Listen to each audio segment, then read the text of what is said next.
Sean Diddy Combs has just filed a brand new bid to get out of jail before his sentencing in a few months. From arguing he shouldn't be locked up for his swinger lifestyle, to highlighting the atrocious conditions at the MDC, to addressing allegations of violence, he is fighting for his life in this new letter to the judge. Diddy has officially hit rock bottom. The reports coming out of prison are beyond shocking. Multiple credible sources are confirming that he was violently attacked inside, and his condition is now being described as serious. The man who once stood at the top of the entertainment world. Will Sean Diddy Combs be released from jail? I know I've asked that question before so many different times here on Sidebar, but we have right now a brand new request from his legal team, a brand new filing from his defense team arguing for why he should be released now after that monumental verdict in his criminal case several weeks ago.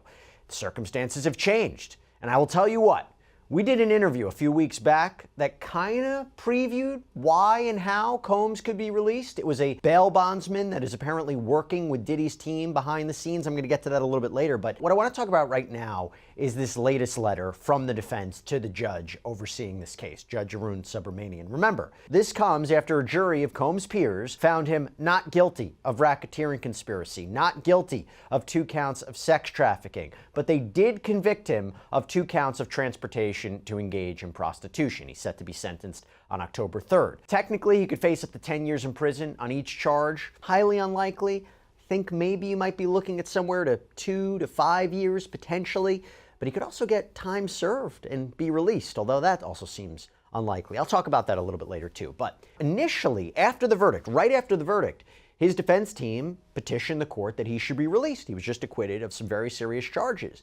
The judge denied it. The judge denied Combs bail once again. And remember, this comes after he was rejected bail multiple times since he was arrested back in September of 2024, highlighting the severity of the charges, the violence, and so forth. But now, this is different. Now, what is the defense arguing? I'm going to go over all this in the new letter. I'm going to give my take at the end about whether or not it's going to be successful and whether or not he will actually be released before sentencing in October. So, the defense begins by arguing that Sean Combs should be released in advance of sentencing, and the court has the power to do this. They have the authority, among other things, because you can clearly show, quote, that there are exceptional reasons why such person's detention would not be appropriate. So, what are those exceptions? What are those reasons? What are those circumstances that are exceptional? They highlight several things that we're going to get into. That the charges he was convicted of, we're going to call them the Mann Act violations, that's what it's called under the law. They're not as severe, they're not as egregious as other convictions in other cases. That the sheer fact that he's locked up at the MDC, the Metropolitan Detention Center, for the past 11 months, that in and of itself is a reason for him to be released. These are all exceptional circumstances, and I'm going to get into all the arguments. But first, they highlight the standard, and they argue that to be released under federal law, you need to show 2 conditions. First, the district court must find by clear and convincing evidence that the person is not likely to flee or pose a danger to the safety of any other person or the community if released. Second, it must be clearly shown that there are exceptional reasons why such person's detention would not be appropriate. Now, clear and convincing evidence is a lower standard. By the way, it's not like beyond a reasonable doubt. Anyway, basically, you have to show he's not a flight risk, he's not a danger, and you have to show there are particular, exceptional, unique reasons for why detaining Combs is wrong. We're going to start with the exceptional reasons justifying his release. And they begin by trying to define, well, what exactly is exceptional circumstances? What does that mean? And they argue that case law suggests a court has a lot of discretion to determine whether a particular set of circumstances qualifies as exceptions. And they say, look, Sean Combs, his case, so different from other ones. There has never been, according to them, a Mann Act prosecution like this one before. And this is how they lay it out. Quote, there has literally never been a case like this one, where a person and his girlfriend arrange for adult men to have consensual sexual relations with the adult, commanding respect, money, and power, is now fighting for his safety and possibly even his life behind bars. According to insiders, the attack didn't just happen randomly. It wasn't a spur-of-the-moment brawl. This was a planned, brutal hit that's left everyone inside the prison talking. Diddy, whose real name is Sean Combs, has reportedly been a target since the moment he arrived. The other inmates saw him not as a celebrity, but as prey, a symbol of wealth, privilege, and arrogance that doesn't belong in their world. It all reportedly went down during what should have been a quiet evening. Diddy was moving through a common area when a group of inmates cornered him. Words were exchanged, tempers flared, and before anyone could react, chaos broke out. Witnesses say the attack was fast, violent, and personal, not a fight for status, but a statement. When the guards finally intervened, it was already too late. Diddy was on the ground, bleeding heavily, barely conscious. Sources close to the situation say his injuries are far worse than the official reports suggest. He's said to have multiple bruises, a fractured jaw, and deep lacerations that were. This was a lifestyle, one that both Miss Ventura and Jane chose, one they all, as grown adults, had a right to choose. Like many aspects of sex and intimacy, it was not without its complications, its bouts of jealousy, and at times, its frustrations.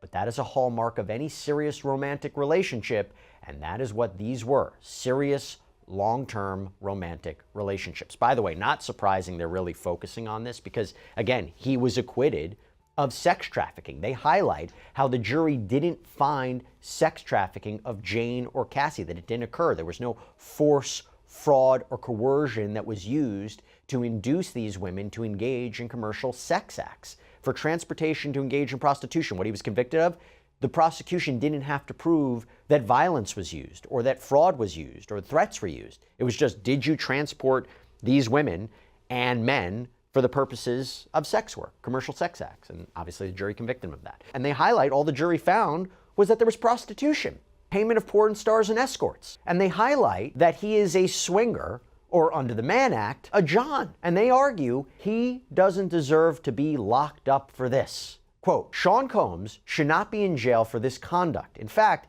he may be the only person currently in a United States jail for being any sort of John, and certainly the only person in jail for hiring adult male escorts for him and his girlfriend when he did not even have sex with the escort himself. Over the last 75 years, the White Slave Traffic Act has been limited to defendants who cause interstate travel for financial gain through the business of prostitution. That Sean Combs remains in jail for being convicted of being a customer of consensual adult sex services makes this case truly exceptional. Not only is prosecuting the users of adult prostitution services inconsistent with the Mann Act, it's inconsistent with the prosecution policies of the district attorneys of Manhattan and the city attorney of Los Angeles, California, two of the three locations where this prostitution allegedly took place. In addition, Mr. Combs is incarcerated while everyone else involved in this identical conduct, his girlfriends, the cowboys, the agency leaders, the porn stars, and others, walk free, as they should. If there was ever a fact pattern that was exceptional under the Mann Act, it is this one. And then they move on to another argument, that the Department of Justice, the DOJ, has usually only charged Mann Act violations when there's financial gain. And they even cite a number of cases in the Southern District of New York, where Combs was prosecuted, that apparently involved defendants that set up a prostitution business for profit. Again, trying to distinguish between Combs' conduct and these cases. He never did any of this for profit, they argued. And they even cite the 1953 U.S. Attorney's Manual that says, quote, as a general rule, prosecution should not be instituted in the so-called non-commercial cases. And they claim the Department of Justice manual today, quote, makes clear that the prosecution of customers involved in an 18 U.S.C. 2421 offense, like Mr. Combs here, is now limited to prosecuting those who engage in commercial sex with victims of sex trafficking, in addition to those who otherwise perpetrate or facilitate human trafficking offenses. And in the absence of any sex trafficking charge, however, it is clear that the standalone Mann Act counts never would have been prosecuted. That seems true. I think you ask any legal expert, they will say if all the government had against Sean Combs was the transportation to engage in prostitution charges, just the prostitution charges, they probably wouldn't have gone after him.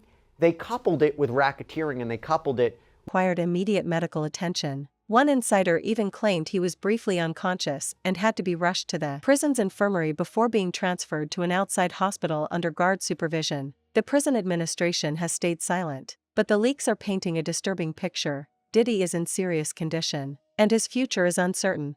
This attack didn't just happen out of nowhere. It's been brewing for weeks, ever since his sentencing. Diddy's been struggling to adjust to life behind bars. The man who used to move through rooms where everyone wanted his approval now finds himself surrounded by people who want nothing to do with him, or worse, people who want to hurt him. Inside those walls, fame doesn't buy respect, it invites hostility.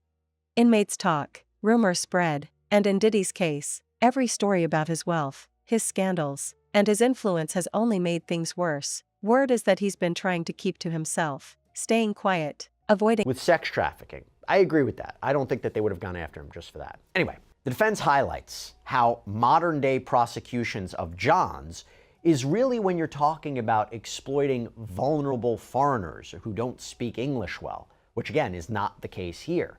And they highlight how the only potentially comparable case in New York is where you had a retired police officer and a former judge who apparently hired women to have sex with a male fraternal group called the Jesters. But Combs' attorneys say, while there was no profit there, there's no profit here, there was sex trafficking of those prostitutes. That's what's different. Again, Combs was acquitted of sex trafficking in this case.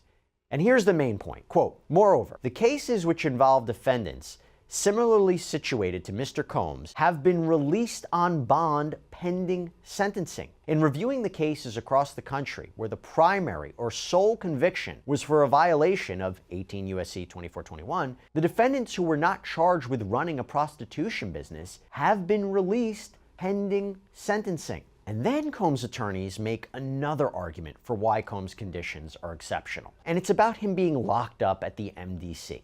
They say that a district court judge in the Southern District in another case basically said how bad the MDC is. As Judge Furman noted, the state of affairs at MDC is unacceptable. In so noting, Judge Furman concluded that the conditions in the MDC qualify as exceptional reasons under the statute justifying, and this was the defendant in this case, Chavez's continuing release.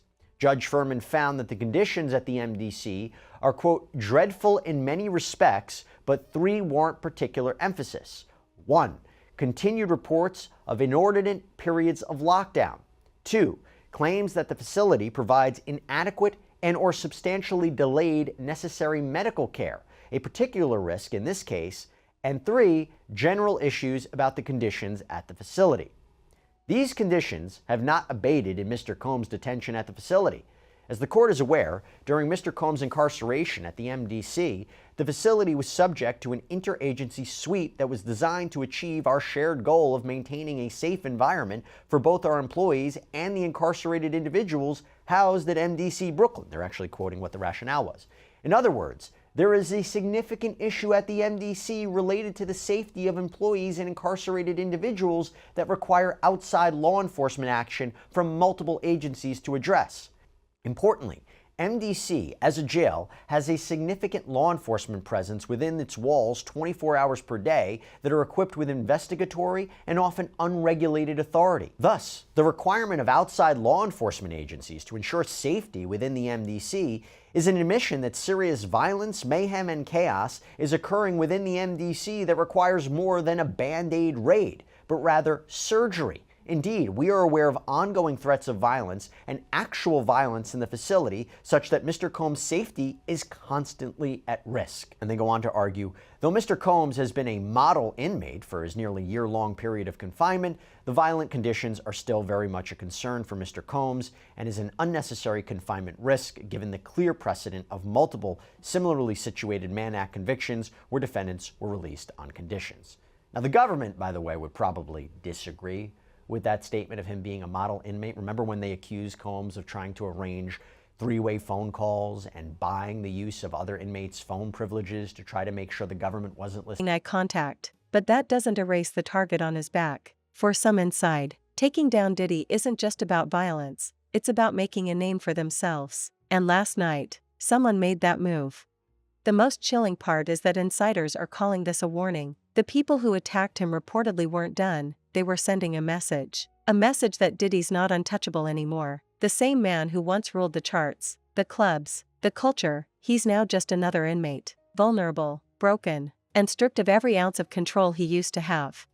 Since the attack, his legal team has gone into full panic mode. They've reportedly filed for emergency protective custody, demanding that he be isolated from the general population. His lawyers are claiming that the prison failed to provide adequate security despite knowing he was a high-profile target. They're calling for an immediate review of his conditions, possibly even a transfer to a safer facility. But those kinds of decisions take time, and time is something Diddy doesn't have. People inside say he's shaken to the core, that he's been quiet ever since the attack. Barely speaking, barely eating, the swagger, the ego, the control, it's all gone. He's been seen. In terms of who was speaking, it was all of them, again, except Baby Love. But Quincy spoke first. And so one thing people have to note about Quincy is that Sean Combs isn't his biological dad. Albie Shore actually is. And so, but what Quincy said when he first spoke to the judge, because he was the first one up, he is also the oldest child too, is that he is our father. In front of us, he's a changed man. Week after week, we see him evolve. Our father will never do anything to jeopardize his freedom ever again. Then Justin Combs spoke next. He's the second oldest son.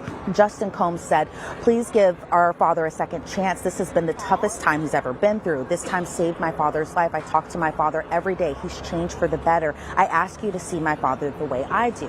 Christian Combs was next. And Christian Combs kind of also brought kind of the personality here a little bit to Jesse, where he says, you know, I'm the one who people say I look the most like my pops. I studied my dad up and down. He's my superhero. He taught me to treat women with respect. So he said the past year, I had to travel across the country to see him for 2 hours. He's changed. I see in his eyes as his twin that he's changed. Please give my family grace and please give him mercy. But really, Jesse, where the heartstrings were with the girls, and that was Jesse Combs, Chance Combs, and Delilah Combs who were speaking today. Jesse Combs, who spoke first as far as the daughters go, she broke down immediately when she got up to that podium and started speaking. She said, we aren't here to excuse his mistakes. We need him in our life. I lost my mom, her mom being Kim Porter, when I was very young. He promised to be there to keep us safe. Then Chance Combs, she had spoke and she said that we're just his daughters, but we do need our father. When we talk, he speaks with a clear mind. He's more patient. He's thoughtful. He wants to be a better man, a better father. He's parented our 2-year-old sister from jail, and I saw glimpses of our father. Our sister deserves a father who's present to teach her how to ride a bike, to tuck her in at night before she goes to sleep, something that any kid would want. And then the final child who spoke on behalf of the family was Delilah Combs, and she said that we're scared of the thought of not having our mom and our dad in our life. She says that these are the years that we'll never get back. I know that much of the missing years hurt because we have lost our mom. We already lost so much. Please, Your Honor, give our family the chance to heal together, not as a headline, but we're trying to do better. And so I think from just like a human perspective, it was very emotional. I mean, you couldn't help but feel for the children, especially his daughters, because some of his children have lost both parents. But, you know, I was wondering, would their impact statement have any sway on the judge, who I believe that had already made up his mind going into sentencing? And so it was interesting just to hear just the emotional impact of what they've been through before Sean Combs was ultimately sentenced. I think it did. I think it did have an impact on him. He mentioned something about the children later on. Again, we'll get to that. We're teasing it up because it was significant what the judge said. The judge would end up referencing not only Sean Combs, but the children and the victims too. We'll get to that. All of this was coupled by something I don't think I've seen in a sentencing. There was a video, an 11-minute video that was created by the defense that was played in court. What exactly was this video? Well, this video, to me, Jesse, I kind of thought was a little bit of a love letter to Sean Combs, whether it was to the judge, whether it was to us in the public. I was kind of curious about where the direction was going, because we did see the video prior to it being shown in court today. So I did get a glimpse of it where I saw bits and pieces of the many accomplishments Sean Combs had. And I think that's one thing that nobody can take away from him, is that he did have incredible accomplishments, such as the record label, the fashion label, the fact that he was starting charter schools in the inner city, the fact that he was trying to raise money, the fact that he was getting more black and brown people in order to vote and do their civic duty, all of that sort. And so I think in terms of just what the video was to show, is to show that this is who Sean Combs is, but there were also glimpses of what he's like as a dad. And so there were moments where we saw him and his children together, and this was all of his children, going from his oldest sitting in his cell, staring at the floor, lost in thought. Some say he's scared to sleep, afraid that the next attack might come when his guard is down. For a man who once controlled every room he walked into, he's now living every second in fear of what's coming next. Even the guards are said to be uneasy. They've increased surveillance around his unit. But that hasn't stopped the rumors from spreading through the prison corridors. Some inmates are bragging about what happened, taking credit, exaggerating their involvement. Others are whispering that there's more to come, that this was just the beginning of a long, dark chapter for the fallen mogul.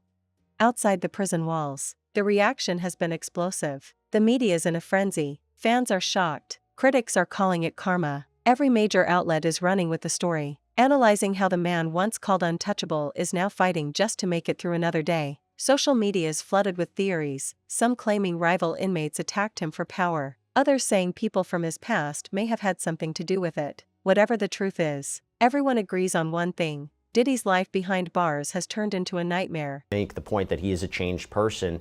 The violence that was shown during the course of this trial is from years ago, but how would you convince the judge to say, listen, we are being truthful, we are being honest, we are being forefront, that he really is a different human being? Because the judge, again, this was right after the verdict and didn't have an opportunity for a briefing schedule. How can you make the argument that he is different and that he should be trusted?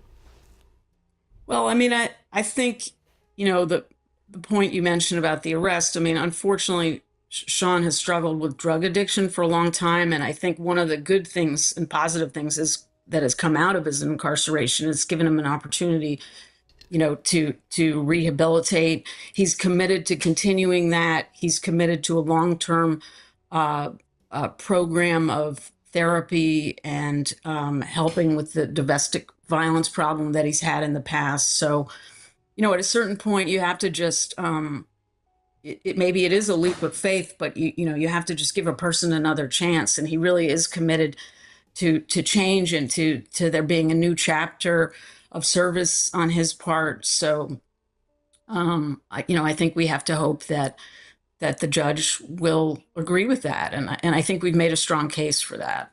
Do you know when the judge might make a decision on bail? We don't know. Okay.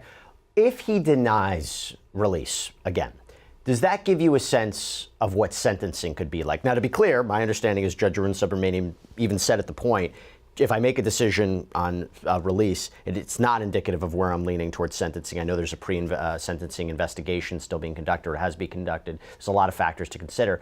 But I have to ask about whether this is going to, have an effect on sentencing. Do you believe it's going to have an effect on sentencing? Does it give you a preview of where the judge is lining up? Because my understanding, correct me if I'm wrong, you are probably going to be arguing for time served, maybe a minimum of 21 to 27 months.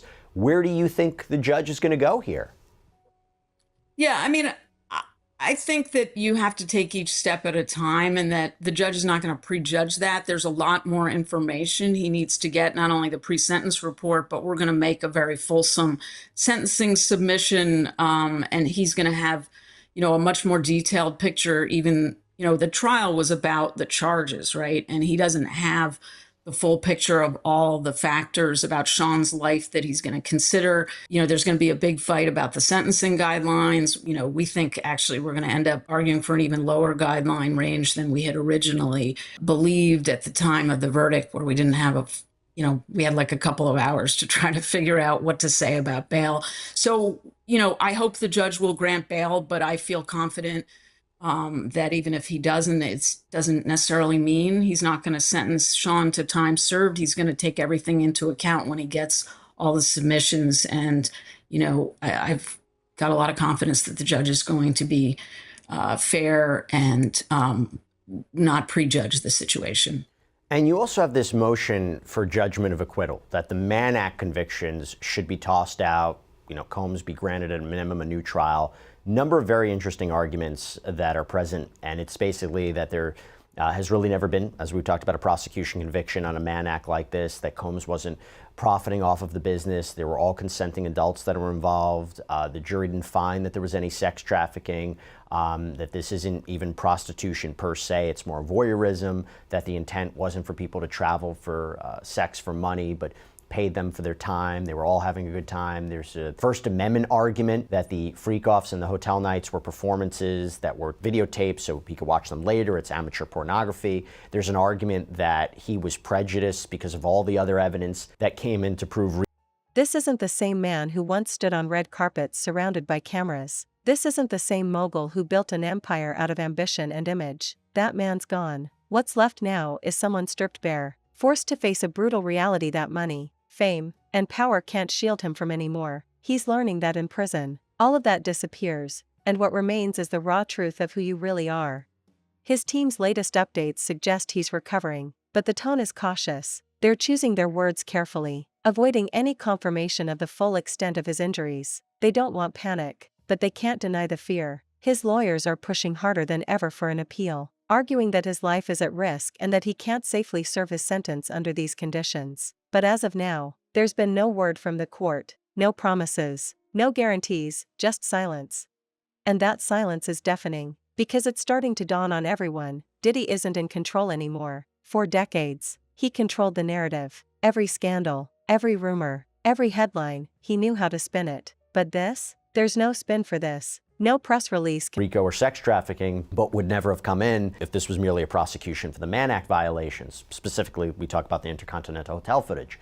But couldn't the counter argument be, if you look at the text messages and voice notes and the travel hotel, the payment documentation, that these charges, the Mann Act charges, could have been proven based on that evidence alone and not anything else about racketeering or sex trafficking?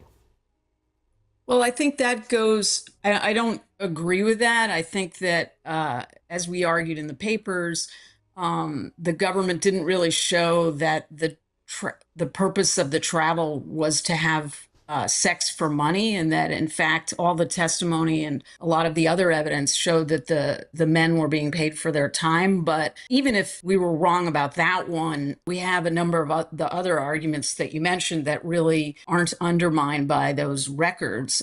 So for instance, one of our main arguments is that this statute, which used to be called the White Slave Traffic Act, it has this long history, but even with this long history, it's never been applied to a case like this. The term prostitution in a lot of states doesn't include this conduct, even if someone's being paid. If the person making the payment is paying essentially to observe other people having sex, that's not prostitution. So we've got the First Amendment argument, as you mentioned, and the new trial argument. So all of those arguments, I think, are independent of, the issue you raised, which, so we think we have a really strong motion. And so we're hoping the judge will agree. We'll see. So just to be clear, I'll list out a couple of things that stood out to me when we were watching the trial. There was apparently this voice message that was played from Combs to Paul, right, one of the purported sex workers. Hit me up when you close. There was a voice message. Hey Jess, I need to get him from Atlanta to here. Let me know. Hit me up. There was a message from, I think, Combs to Christina Coram. Can security bring me 5,000? There was another audio message to Jane. I sent you 15K, baby girl. There was another one to Frank Rodriguez. Frank, make sure that room is set up right. So in other words, you could look at this and say, and the argument is, even despite all that, it's paying people for their time. It's setting up, let's say, amateur pornography. What makes this not? Because it always seemed that those charges were relatively straightforward, transporting people for the purposes of sex work. You're saying the intent was not sex work. That just so happened, whatever happened, happened, but the intent wasn't there. Just want to clarify that point. Yeah, so that's one of the arguments. And then the other argument is just that it's more of a pure legal argument that prostitution only includes when you're paying someone to have sex with you, and he wasn't having sex with the males. So that's kind of a totally separate thing, even if you buy the government's argument that these payments were always for sex. And I do want to point out that there's testimony and evidence that there were a number of occasions where the guys didn't end up having sex and they still got paid for their time. There's a bunch of text messages between Sean and people who work for Cowboys for Angels, one of the escort services, where, she's making clear that they dot all their I's and cross all their T's and that this isn't sex for money. So that's kind of his mindset. And, the crime is transportation with the intent for the person being transported to engage in prostitution. So it's all sort of what's in his head and whether he's believing that he's paying, or arranging the transportation rather, in connection with prostitution. And then you get into sort of what is and fix what's happening inside those walls. He's at the mercy of a system that doesn't care who he is or what he used to be. Some say this attack has changed him completely, that he's not the same person he was even a week ago, that the arrogance has been replaced with something new: fear, humility, maybe even regret. People close to him claim he started talking about his family again, asking about his children, his legacy. It's as if the reality of his situation has finally sunk in. He's not above the system anymore, he's trapped inside it. But the danger isn't over, not even close. Sources say the prison atmosphere around him is still tense, volatile, unpredictable. The attack has made him an even bigger target, not smaller, because now, everyone knows he's vulnerable. The power dynamic has shifted completely, and that's what makes this next chapter the most dangerous one yet. Diddy's lawyers are scrambling, his family's panicking, and his fans are praying, but inside those walls, none of that matters. Every day is a fight, not for fame, not for image, but for survival. The reports are clear: he's hurt, he's scared, and he's realizing that for the first time in his life, there's nothing he can buy, nothing he can manipulate, nothing he can control that can save him from what's waiting inside those walls. Outside those walls, his empire continues to crumble, deals are collapsing, projects are being cancelled, and the people who once benefited from his success are suddenly nowhere to be found. Even his most loyal allies are staying quiet, waiting to see how this all ends.